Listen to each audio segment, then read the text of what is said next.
নমস্কার, Kotlin learning সিরিজে আপনাদের স্বাগত। এটা হলো এই সিরিজের 13 নম্বর ভিডিও। এই ভিডিওতে আমরা কোটলিনের ব্রেক স্টেটমেন্ট সম্বন্ধে জানব। ব্রেক স্টেটমেন্ট কোথায় এবং কিভাবে ইউজ করা যায় সেটা আমরা জানব। তাই চলুন শুরু করা যাক। কোটলিনে যে কোনো লুপের থেকে বেরিয়ে আসার জন্য, অর্থাৎ লুপটাকে টার্মিনেট করার জন্য আমাদের ব্রেক স্টেটমেন্ট ব্যবহার করা হয়। ধরুন আমি একটা প্রোগ্রাম বানালাম যেটা আমি 1 থেকে 10 অবধি সংখ্যা প্রিন্ট করব, কিন্তু আমি 10 অবধি সংখ্যা প্রিন্ট করতে চাই না, আমি চাই 5 অবধি প্রিন্ট করতে। অর্থাৎ 5-এ যখন আসবে আমি চাই লুপটা বন্ধ হয়ে যাবে। এরকম সিচুয়েশনে আমরা যে স্টেটমেন্টটা ব্যবহার করি সেটা হলো ব্রেক স্টেটমেন্ট। এটা আমরা ইফের সাহায্যে ব্যবহার করি। তাহলে আসুন আমরা ইন্টেলিজে আইডিয়াতে দেখে নিই এটা কিভাবে করতে পারি। আমরা এখন একটা প্রোগ্রাম বানাবো যেটার সাহায্যে আমরা 1 থেকে 10 অবধি সংখ্যা প্রিন্ট করব, কিন্তু আমরা 10 অবধি সংখ্যা আমরা পুরোটা প্রিন্ট করতে চাই না। আমরা চাই আমরা একটা ভ্যারিয়েবল সেট করব, সেটার ভ্যালু যখন 5 হয়ে যাবে তখন আমি চাই লুপটা বন্ধ হয়ে যাবে। এরকম আমরা একটা প্রোগ্রাম বানাবো। তাহলে আমরা কিভাবে বানাবো? আমরা এখানে var ইউজ করব। আমরা একটা x নামের একটা ভ্যারিয়েবল দিচ্ছি, var x = 1 করে দিচ্ছি। এবার আমরা একটা while লুপ লাগাবো, while x less than or equal to 10।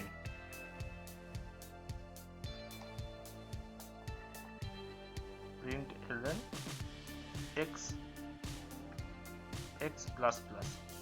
এখন আমাদের এটা যদি আমি রান করি নর্মালি, তাহলে আমার এটা আপনার 10 অবধি সংখ্যা নর্মালি প্রিন্ট করে দেবে। দেখুন আমি রান করছি, বুঝতে পারবেন। দেখুন এখানে আমি এটা নর্মালি যেটা আমাদের 1 থেকে 10 অবধি সংখ্যা প্রিন্ট করে দিই।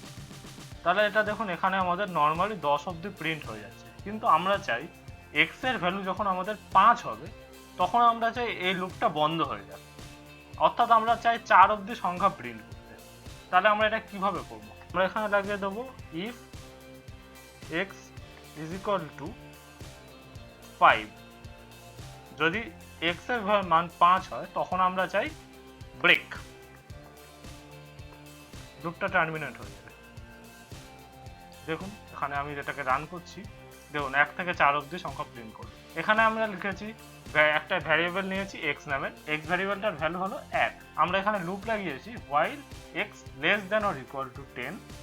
যতক্ষণ x এর ভ্যালু 10 এর কম বা 10 হবে ততক্ষণ আমাদের x এর মান প্রিন্ট করবে।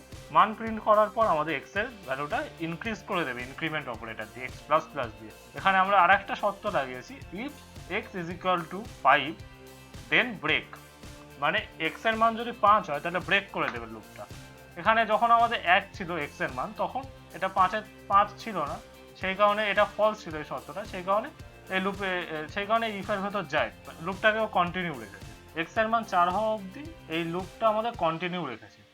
এবার যখন x এর মান আমাদের 5 হয়েছে, এখানে যে আমার ইফের ভেতর যে আমি শর্তটা লিখেছি এই শর্তটা ট্রু হয়ে যায়। প্রোগ্রামটা তখন ইফের ভেতর গেছে, ইফের ভেতর যাওয়ার পর এখানে ব্রেক স্টেটমেন্ট কাজ করেছে। ব্রেক স্টেটমেন্ট কাজ করার ফলে আমাদের এটা লুপটা ব্রেক হয়ে গেছে।